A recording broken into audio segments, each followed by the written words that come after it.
নমস্কার সবাইকে। আমি আদ্রিতা। আমার একটা নতুন ব্লগিং ভিডিওতে তোমাদের সবাইকে স্বাগত। আমি বাড়িতে বানিয়েছিলাম ড্রাই ফ্রুটস কেক, তো সেই ভিডিওটাই তোমাদের সাথে শেয়ার করলাম। প্রথমে দুটো ডিমকে ভালো করে আগে বিট করে নিয়েছি একটা ইলেকট্রিক বিটার দিয়ে। দেখো এই পর্যায় পর্যন্ত বিট করে নিয়েছি। আর আমি এটাকে কিছুটা পরিমাণ চিনি, ওই 1 কাপ মতো চিনি, তার সাথে দুটো এলাচ দিয়ে মিক্সার গ্রাইন্ডারে গ্রাইন্ড করে নিয়েছি, যেটা কিনা আমরা বলে থাকি আইসিং সুগার। এবার এই আইসিং সুগারটাকে আমি ডিমের মধ্যে দিয়ে আবারও ডিমটাকে ভালো করে বিট করে নেব। এই ধরো 5 মিনিট থেকে 7 মিনিটের মতো বিট করে নেব।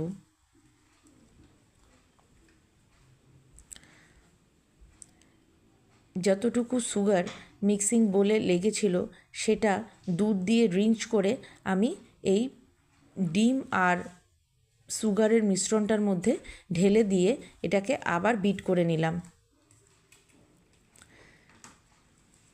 আমার বিট করা কমপ্লিট হয়ে গেছে।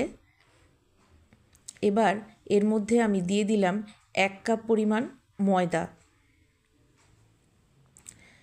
1 চামচ গুঁড়ো দুধ, 1 চামচ হচ্ছে বেকিং পাউডার, আর 1/4 চামচ হচ্ছে বেকিং সোডা।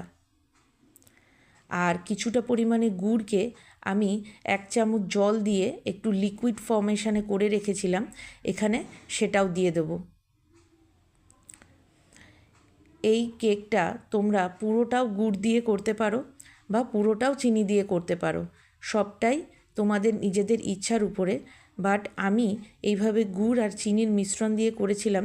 এটা আমার সম্পূর্ণ নিজস্ব ভালো লাগা বা নিজস্ব চয়েস বলতে পারো। এইটা করলে যে ফ্লেভারটা হয় ওটা আমার খুব ভালো লাগে। এবার সম্পূর্ণ মিক্সচারটাকে ভালো করে আমি মিক্সড করে নেব।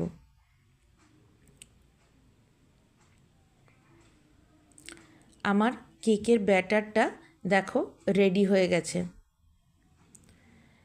এখানে যেহেতু চিনি যখন আমি মিক্সারে ব্লেন্ড করেছিলাম তার মধ্যে এলাচ দিয়ে ব্লেন্ড করেছিলাম, এখানে সেই জন্য আলাদা করে কোনো এসেন্স দেওয়ার প্রয়োজন হবে না। এবার আমি কিছুটা পরিমাণে ড্রাই ফ্রুটস নিয়ে নিয়েছি, কাজু, কিশমিশ, আমন্ড, তার সাথে নিয়ে নিয়েছিলাম কিছুটা পরিমাণে চেরি ফল, টুটি ফ্রুটি।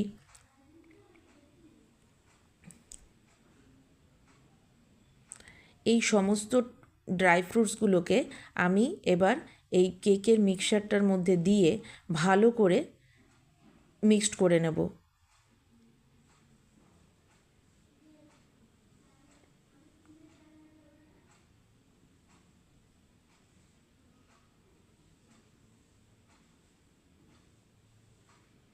এখানে তোমরা তোমাদের ইচ্ছা খুশি মতো ড্রাই ফ্রুটস দিতে পারো।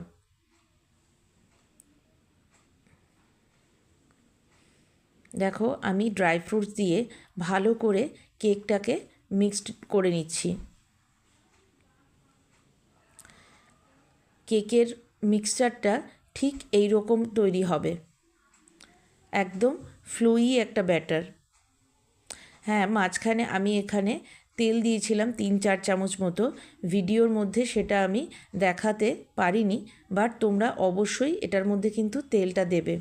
এবার আমি একটা কেক টিন তেল দিয়ে ভালো করে মাখিয়ে রেখে দিয়েছি।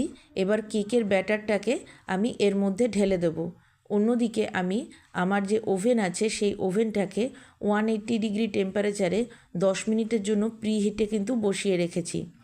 আর উপর থেকে কিছুটা পরিমাণে ড্রাই ফ্রুটস আমি গার্নিশিংয়ের জন্য দিয়ে দেব।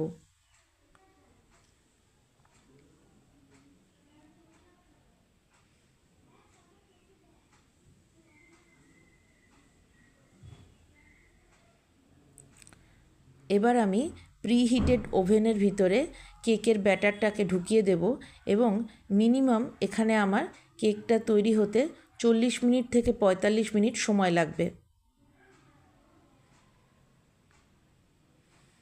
40 মিনিট পরে দেখো কেকটা পুরোপুরি আমার রেডি হয়ে গেছে।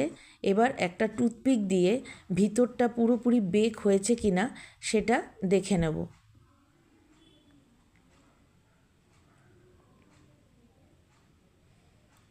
আমার টুথপিক পুরো ক্লিন হয়ে বেরিয়ে আসছে, তার মানে আমার বেকিংটা কমপ্লিট হয়ে গেছে। কিন্তু এই অবস্থাতেই কেককে কিন্তু ডিমোল্ড করা যাবে না। এখানে কেককে আমি এই ওভেনের মধ্যেই আরও 2 ঘন্টা ছেড়ে রেখে দেবো, যাতে কেকটা ঠান্ডা হয়ে যায়। ঠান্ডা হয়ে যাওয়ার পরেই কিন্তু কেক ডিমোল্ড করতে হবে। গরম অবস্থাতে কেক ডিমোল্ড করতে গেলে কেকটা কিন্তু ভেঙে যাওয়ার সম্ভাবনা থাকে। তো 2 ঘন্টা পরে আমি কেকটাকে এবার ওভেন থেকে বার করে নেব। এই কেকটা আমার ঠান্ডা হয়ে গেছে। এবার আমি কেকটাকে ডিমোল্ড করে দেখাবো যে কেকটা কতটা সুন্দর তৈরি হয়েছিল এবং কেকটা ভীষণ সফট হয়েছিল, ভীষণ স্পঞ্জি হয়েছিল এবং খেতে দুর্দান্ত হয়েছিল।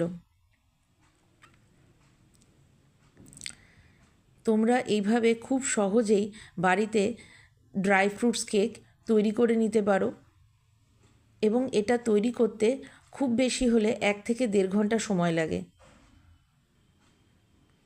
আমার দেখো পুরো কেকটা সুন্দরভাবে ডিমোল্ড হয়ে গেছে। দেখো কেকটা খুব সুন্দরভাবে কাটা গেল এবং খুব সফট হয়েছিল এবং স্পঞ্জি হয়েছিল। তো আজকের মতো ভিডিওটা আমি এখানেই শেষ করছি। তোমাদের সবার যদি আমার এই রেসিপিটা ভালো লেগে থাকে, অবশ্যই লাইক, কমেন্ট আর